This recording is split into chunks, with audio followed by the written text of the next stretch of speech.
A'udzu billahi minasyaitonir rajim. Bismillahirrahmanirrahim. Assalamualaikum warahmatullahi wabarakatuh. Alhamdulillahi rabbil alamin. Alladzi anzala sakinata fi qulubil mu'minin liyazdadu imanan ma'a imanihim. Asyhadu an la ilaha illallah wahdahu la syarikalah. Wa ashhadu anna Muhammadan abduhu wa rasuluh. Allahumma salli ala sayyidina Muhammad wa ala ali sayyidina Muhammad. Para pendengar dimanapun berada, para pecinta Rumah Sakit Islam Ibnu Sina Padang, Yarsi, Sumatera Barat, kembali kita puji Allah Subhanahu wa ta'ala. Alhamdulillah, di awal tahun 2023 ini Allah memberikan kita, Allah masih mengizinkan kita untuk hidup. Para pendengar, Nabi sallallahu alaihi wasallam menjelaskan, orang-orang yang masih diberikan kesempatan untuk hidup oleh Allah Subhanahu wa taala, masih dipanjangkan umurnya oleh Allah Subhanahu wa taala, berarti Allah masih izinkan dia untuk melakukan kebaikannya, untuk memperbaiki kesalahannya kepada Allah Subhanahu wa taala. Jangan sampai para pendengar, para pecinta Rumah Sakit Islam Ibnu Sina Padang, Yarsi, Sumatera Barat, kita masih diizinkan bertemu dengan 2023, tetapi pertemuan itu hanya kita anggap berlalu begitu saja. Tidak ada planning dalam kehidupan kita untuk memperbaiki diri kita. Ini orang-orang yang merugi. Maka Nabi ingatkan, khairun nas man tala umruhu wa hasuna amaluh. Orang yang paling baik itu, kata Nabi, panjang umurnya, kemudian di sisi umurnya panjang, banyak amalnya, banyak kebaikannya kepada Allah Subhanahu wa taala. Tetapi jangan sampai hendaknya kita termasuk orang yang celaka. Wa syarrun nas man tala umruhu wa sa'a amaluh. Panjang umur tetapi sedikit amalnya kepada Allah Subhanahu wa taala.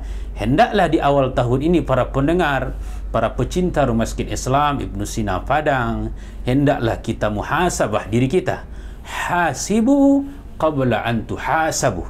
Kita hisab-hisab diri kita, apakah sudah betul-betul kita katakan sebenar-benarnya la ilaha illallah itu tidak hanya sekedar dari lisan kita, tetapi ada aplikasi, kita tasdikkan dengan hati kita, ada aplikasi dalam kehidupan, betul-betul nampak bahawa dia mengatakan la ilaha illallah.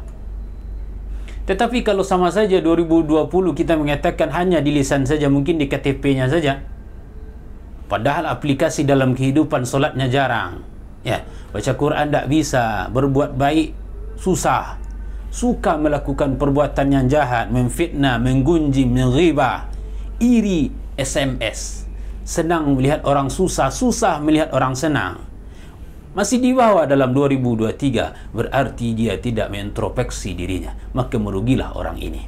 Berselawat kita kepada Rasulullah, Allahumma salli ala sayyidina Muhammad wa ala ali sayyidina Muhammad. Para pendengar, para pecinta Rumah Sakit Islam Ibnu Sina Padang, Yarsi, Sumatera Barat, khususnya Rumah Sakit Islam Ibnu Sina Padang, mungkin kita kenal gagah hari ini, gedungnya bertingkat hari ini. Tetapi para pendengar dimanapun berada, ketahuilah, ternyata kita dengar dari para pendahulu kita, orang-orang yang kita kagumi, orang-orang yang berjasa terhadap perkembangan Yarsi sampai hari ini, ternyata Yarsi luar biasa dahulu. Katakanlah mungkin hari itu cikal bakal kenapa Yarsi ini berdiri, mungkin karena kegelisahan, kegundahan hati, pikiran dan perasaan seorang yang bernama, kita kenal juga, semoga Allah ampuni dosa beliau, Buya Muhammad Nathir. Buya gelisah hati beliau, gundah gulana hati beliau, karena ada satu rumah sakit yang mana rumah sakit itu berperan dalam bidang kesehatan seperti rumah sakit umumnya, tetapi ada misi-misi di sana. Ada hal-hal yang lain yang mereka kembangkan. Maka sehingga Buya gelisah, gundah gulana hati beliau. Maka beliau idekanlah, mencetus ide bagaimana pula umat Islam ini punya satu rumah sakit. Punya satu rumah sakit. Sehingga ketika umat Islam berobat, datang ke Yarsi. Datang ke rumah sakit Islam Ibnu Sina Padang, kalau dia di Padang. Berbagai macam. Hari ini mungkin kita kenal, kita lihat Yarsi sudah banyak rumah sakit. 6 rumah sakit. Maka kegundahan hati itu kita kenal, kita dengar juga dari para pendahulu kita. Beliau mengatakan, jangan dipadamkan lampu orang, tetapi lampu kita yang harus diperbesar wattnya. Lampu kita yang harus diperterang. Lampu orang jangan dipadamkan. Hadirin para pendengar, lihatlah bahasanya yang paling indah. Jangan ditutup rumah sakit orang, tetapi kita harus punya juga satu rumah sakit yang berperan dalam bidang kesehatan. Maka bahasa itulah dijadikan rumah sakit. Tetapi ingat, para pendengar dimanapun berada, dibungkuslah rumah sakit itu harus ada nilai-nilai dakwah di sana. Nilai-nilai dakwah, kita kenal dakwah bil hal. Maka guru kami dahulu, Profesor Awis Karni, mengatakan, kita dengar langsung dari mulut beliau ketika kami kuliah dahulu. Apa kata beliau? Lisanul hal afsahu lisanul maqal. Berdakwah dengan lisan mungkin dah biasa, tetapi bagaimana luar biasa efektifnya berdakwah dengan perbuatan. Berdakwah dengan keahlian, berdakwah dengan kepandaian, berdakwah dengan bakat yang kita miliki. Maka inilah Yarsi. Yarsi, orang-orang yang masuk ke dalam Yarsi berarti dia sudah menjadi kader dakwah, kader da'i. Maka orang yang masuk ke dalam Yarsi berarti dia sudah siap mengemban amanah ini. Bagaimana dalam kehidupannya, bagaimana dalam kesehariannya adalah nilai-nilai dakwah bil hal. Makanya kaum muslimin, para pendengar, para pecinta rumah sakit Islam Ibnu Sina Padang, kita lihat gagah berdiri, tetapi ternyata dahulu ibarat kapal. Yarsi berlabuh menyeberangi lautan hanya sehelai kapal, hanya sehelai papan. Sehelai papan berlayar. Seiring perkembangannya zaman, katakanlah pertama kali berdiri 30 Mei 1972 di Jalan Rasuna Said itu. Pada saat itu, para pendengar, para pecinta rumah sakit Islam Ibnu Sina Padang, Yarsi belum berstatus rumah sakit, hanya balai kesehatan saja. Pindah ke Jalan Sudirman. Ini para pecinta rumah sakit Islam Ibnu Sina Padang harus mendengar ini, kisah ini. Jadi dahulu belum seperti ini, belum segagah ini, hanya sehelai papan. Pindah ke Jalan Sudirman. Ini sudah berstatus rumah sakit, tetapi masih dalam gedung kontrak. Itu bulan Oktober, bulan Januari 1981 sampai 1985. Kemudian baru pindah ke Jalan Proklamasi 1986. Di sana berdiri di gedung wakaf, baru sekitar 40 tempat tidur. Barulah pindah ke Jalan Gajah Mada Gunung Pengilun ini 1989, 22 Desember. Makanya para pendengar, kita lihat hari ini sudah gagah, sudah gedungnya sudah bertingkat. Ternyata hal-hal ini, sejarah-sejarah seperti ini harus didengar oleh orang pecinta rumah sakit Islam Ibnu Sina Padang. Rumah sakit Islam Ibnu Sina Padang Yarsi Sumatera Barat adalah punya umat Islam. Tidak ada di sini yang namanya aset pribadi. Tidak ada di sini yang namanya aset keluarga, aset perorangan. Tetapi Yarsi Sumatera Barat adalah punya umat Islam. Itu amanat dari para pendahulu kita. Maka orang-orang yang datang berobat ke Rumah Sakit Islam Ibn Sina Padang sudah tepat pada tempatnya. Kenapa? Memang rumah sakit kita, rumah sakit umat Islam. Siapa lagi mengembangkan rumah sakit ini kalau tidak umat Islam itu sendiri? Maka para pendengar yang berbahagia, maka dalam situasi dakwah bil hal itu, maka ada di rumah sakit kita yang namanya unit Ruhul Islam. Unit Ruhul Islam ini memang suatu unit sama dengan unit-unit yang lain, tetapi ternyata nilai-nilai Ruhul Islam itu harus ada di semua karyawan, harus ada di seluruh lini.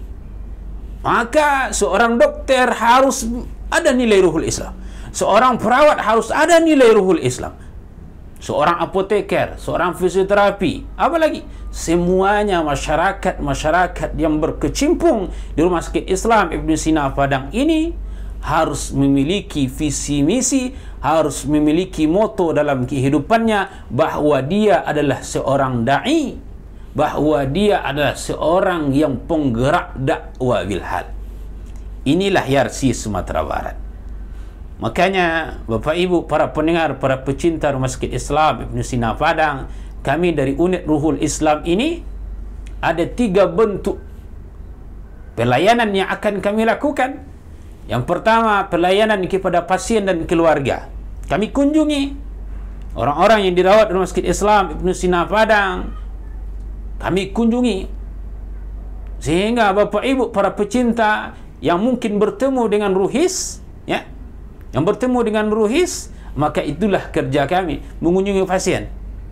Sebab ada Bapak Ibu para pecinta Rumah Sakit Islam Ibn Sina Padang, di antara saudara-saudara kita yang sudah berhari-hari dirawat, tetapi ternyata pelaksanaan solatnya tidak bisa.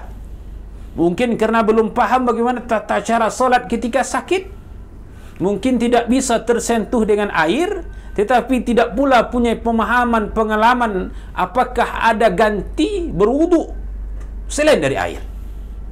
Maka hal-hal itulah yang disampaikan oleh ruhis, yang disampaikan oleh unit Ruhul Islam kepada pasien-pasien kita yang dirawat. Bukan itu saja, sebab persoalan hidup ini banyak para pendengar. Tidak saja orang masalah jasmaninya, tidak saja orang masalah jantungnya mungkin, masalah kolesterolnya mungkin, masalah diabetesnya mungkin, tetapi ada ternyata saudara-saudara kita yang persoalan kehidupannya. Sebab memang seperti itu, kata Ibnu Jauzi mengatakan dunia ini memang tempat ujian. Tetapi ada saudara kita yang tidak siap menerima ujian itu. Ketika dia tidak siap, maka dia frustasi, tensinya naik, pikirannya kacau, tidak makan tidak mau, minum tidak mau, gelisah, mata tidak mau tidur. Sudah dikasih obat, tetapi ternyata tidak juga mau turun-turun tensinya. Apa yang terjadi? Ketika kita gali, maka ternyata dia mempunyai persoalan dengan tetangganya, persoalan dengan ayahnya, persoalan dengan ibunya, seorang istri dengan suaminya, seorang suami dengan istrinya, seorang ayah dengan anaknya, seorang istri dengan anaknya. Pikirannya kacau. Maka ketika pikirannya kacau itulah, disitulah peran Ruhul Islam, bimbingan layanan konseling. Maka kita bimbing para pasien kita, bagaimana pasien-pasien ini bisa keluar dari persoalan hidupnya sehingga dia menjadi fitrah kembali, sehingga bahagia dunia dan akhirat. Maka itulah yang disampaikan, yang dilakukan oleh Ruhul Islam. Bahkan kita tidak tahu persoalan ajal ini seperti apa, kapan kita meninggal tidak tahu, apalagi dalam keadaan sakit. Bisa saja sakit itu yang membuat kita meninggal. Disitulah peran ruhis, bagaimana dia bisa membimbing para pasien-pasien yang sedang sakratul maut, pasien-pasien yang sedang di ujung-ujung hidupnya, bagaimana dia mampu mengucapkan kalimat la ilaha illallah di akhir hidupnya. Maka ini tujuan kami, maka ini tugas kami. Bagaimana saudara-saudara kita yang akan meninggal dunia itu bisa kita bimbing kalimat tauhid. Kenapa? Ini ajaran Nabi kita. Lakinu mautakum la ilaha illallah. Ajarkanlah kepada orang yang akan meninggal dunia itu kalimat la ilaha illallah, man kana akhiri kalimati la ilaha illallah dakhala al-jannah. Siapa yang di akhir kalimatnya mampu mengucapkan la ilaha illallah, dia akan dimasukkan oleh Allah ke dalam surga, kata Nabi kita. Sebab para pendengar, para pecinta Rumah Sakit Islam Ibn Sina Padang, tidak semua keluarga yang mampu membimbing saudara keluarganya yang akan ketika sedang sakaratul maut itu, tidak semua keluarga yang bisa. Mungkin dia sedang stres, mungkin dia sedang galau, mungkin dia sedang melihat ayahnya, ibunya sedang sakaratul maut. Stres dia melihat itu, tidak tahu apa yang akan dilakukan. Maka disitulah peran Ruhul Islam. Maka para pendengar, di mana kita mendapatkan itu? Di RC Sumatera Barat. Kita bimbing pasien-pasien kita. Kemudian ketika dia jauh contohnya, tidak bisa nanti ketika dibawa ke tempatnya, ke Aceh, ke Medan, maka dimintalah untuk memandikan. Maka di rumah sakit kita juga ada memfasilitasi bagaimana memandikan jenazah. Jadi jenazah yang sudah meninggal dunia bisa kita mandikan, kita kafani, kita solatkan. Nanti sampai di tempatnya, kalaupun tidak disolatkan, bisa langsung dikuburkan. Maka kita sediakan itu di rumah sakit kita. Maka bagaimana pelayanan kita tingkatkan, visiti ruangan, bimbingan pasien sedang sakaratul maut, persoalan-persoalan, bimbingan konseling, ya, mandikan jenazah, dan banyak persoalan-persoalan lainnya. Kadang pasien-pasien kita, para pendengar, para pecinta Rumah Sakit Islam Ibn Sina Padang yang akan operasi contohnya, bimbingan pasien operasi, ya, maka orang-orang yang akan operasi itu stres dia, cemas dia. Apalagi yang belum pernah operasi, mendengar bahasa operasi saja cemas dia, naik mungkin tensinya. Maka di sanalah peran Ruhul Islam. Bagaimana dia membimbing, bagaimana dia menghibur, bagaimana dia meyakinkan bahwa ada pertolongan yang luar biasa dari pertolongan Allah. Hasbunallah wa ni'mal wakil. Cukuplah Allah sebagai penolong. Maka dipasrahkan semuanya. Fa idza azamta fatawakkal 'ala Allah. Innallaha yuhibbul mutawakkilin. Maka dipasrahkan semuanya sama Allah. Maka dibimbing sehingga dia melakukan menuju kamar operasi itu dengan tenang, dengan zikir, dengan doa, harapan-harapan yang luar biasa, yang besar kepada Allah Subhanahu wa taala. Dan tidak lupa setiap hari kami doakan pasien-pasien kita yang sedang dirawat maupun dirawat jalan. Maka para pendengar, inilah peran Ruhul Islam. Tetapi bukan itu saja.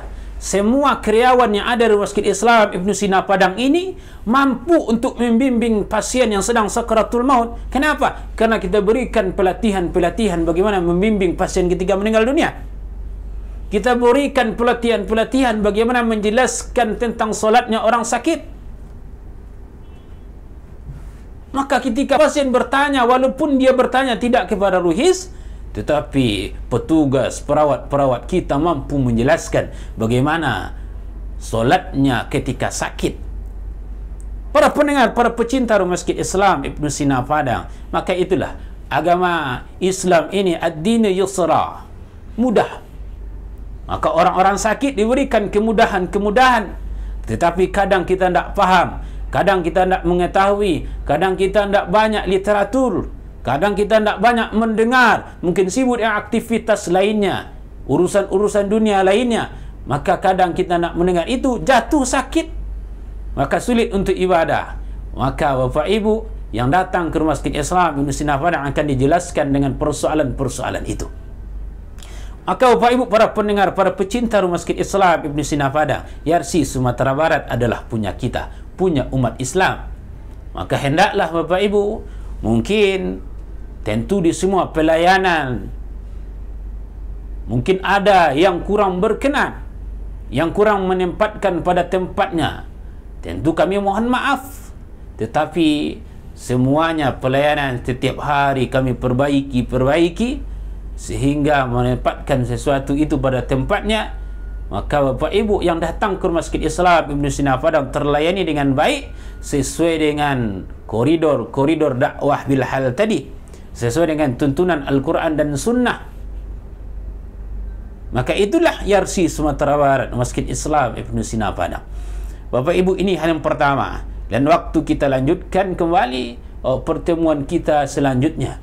Mudah-mudahan para pendengar, para pecinta Masjid Islam Ibnu Sina Padang, khususnya pasien-pasien kita yang dirawat hari ini, mudah-mudahan Allah berikan kesembuhan. Allahu Rabban Nas, adhibil ba' ishfi wa anta syafi la shifaa illa shifa'uk shifaan la yughadiru saqama. Terima kasih atas perhatian. Subhanakallahumma bihamdika asyhadu an la ilaha illa anta astaghfiruka wa atubu ilaik. Assalamualaikum warahmatullahi wabarakatuh.